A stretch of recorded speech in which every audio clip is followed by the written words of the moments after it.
Donald Trump അധികാരമേൽക്കുന്നതോടെ Russia-Ukraine സംഘർഷത്തിൽ വലിയ ഗതിമാറ്റം സംഭവിക്കുമെന്ന വിശ്വാസത്തിലാണ് ലോകരാജ്യങ്ങൾ.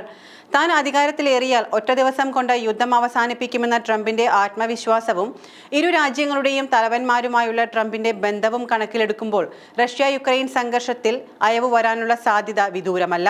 ഇതിനിടെയാണ് ഡൊണാൾഡ് ട്രംപ് അധികാരത്തിൽ തിരിച്ചെത്തിയാൽ റഷ്യ-യുക്രൈൻ സംഘർഷത്തിലെ സമാധാനം പുനഃസ്ഥാപിക്കൽ തടുക്കാൻ ബൈഡൻ ഔട്ട്ഗോയിംഗ് ഭരണകൂടം എല്ലാം ചെയ്യുന്നുണ്ടെന്ന് റഷ്യൻ ഡെപ്യൂട്ടി വിദേശകാര്യമന്ത്രി സെർജി റിയാബ്കോവിന്റെ വെളിപ്പെടുത്തലുണ്ടായിരിക്കുന്നത്.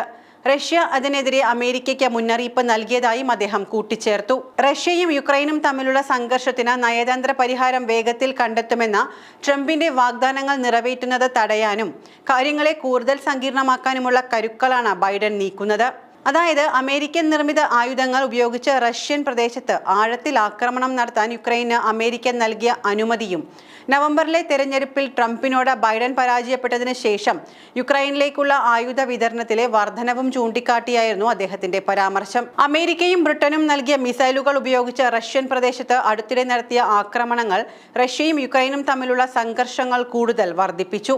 യുക്രൈൻ സൈന്യം അമേരിക്കൻ ഹിമർ സംവിധാനം ഉപയോഗിച്ചതിനെ തുടർന്ന് കുർസ്ക് മേഖലയിൽ വെള്ളിയാഴ്ചയുണ്ടായ ആക്രമണത്തിൽ 5 പേർ കൊല്ലപ്പെടുകയും 12 പേർക്ക് പരിക്കേൽക്കുകയും ചെയ്തിരുന്നു. കയ്യെത്താത്ത റഷ്യൻ സൈനിക സൈറ്റുകൾ ലക്ഷ്യമിടാൻ ദീർഘദൂര മിസൈലുകൾ ഉപയോഗിക്കുന്നതിന് അമേരിക്ക യുക്രൈന് നൽകി വരുന്ന പിന്തുണയാണ് കാര്യങ്ങളെ ഇവിടം വരെ കൊണ്ടെത്തിച്ചിരിക്കുന്നത്. യുക്രൈനെ ആത്മഹത്യാപരമായ ആക്രമണങ്ങൾക്ക് പ്രോത്സാഹിപ്പിച്ച് കുരുക്കിലാക്കുകയും പുടിനെ പ്രകോപിപ്പിച്ച് അമേരിക്ക സ്വയം കുരുക്കിലാവുകയുമാണ് ഇപ്പോൾ ചെയ്തുകൊണ്ടിരിക്കുന്നത്.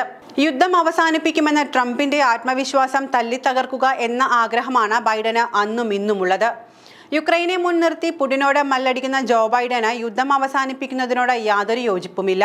അധികാരം കൈയാളിയിരുന്ന കാലത്തോളം ആ സംഘർഷത്തിന് അയവ് വരാതിരിക്കാൻ എല്ലാ ഗൂഢതന്ത്രങ്ങളും ആശയമായും ആയുധമായും പണമായുമെല്ലാം യുക്രൈനിലേക്ക് അമേരിക്ക കയറ്റി വിട്ടിട്ടുമുണ്ട്. എന്നാൽ ജനുവരിയിൽ ട്രംപ് അധികാരത്തിൽ വരുന്നതോടെ ബൈഡന്റെ ഈ പദ്ധതികളെല്ലാം പാളുമെന്ന ഉറച്ച വിശ്വാസത്തിലാണ് ലോകരാജ്യങ്ങൾ.